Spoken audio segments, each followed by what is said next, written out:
In today's video, I'm going to teach you how to change currency on Booking.com. If you want to view hotel prices, flights, car rentals, or other travel costs in a different currency, Booking.com makes that pretty easy to do. Changing the currency can help you compare prices more comfortably and understand costs in the format that makes the most sense for you before making a booking. To get started, open your web browser and go to the official Booking.com website. Once the homepage loads, you'll be able to see the main search area along with the site's navigation options. Before doing anything else, take a quick look around the top area of the page, because that's usually where the currency setting is displayed. Next, find the current currency shown on the site. For example, it may appear as something like PHP, USD, EUR, or another currency depending on your location or previous settings.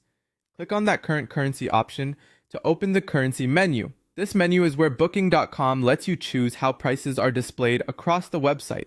After you click it, a list of available currencies should appear.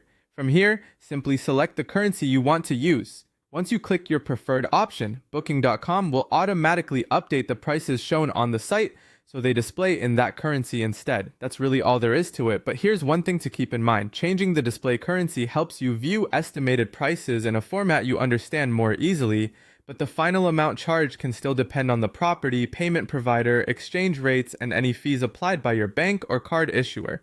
So if you're booking internationally, it's always a good idea to double check the payment details before confirming your reservation. Also, if the currency doesn't update right away, try refreshing the page or opening the site again. In some cases, the setting may depend on your region, browser cookies, or whether you're signed into your account. And that's how to change currency on Booking.com.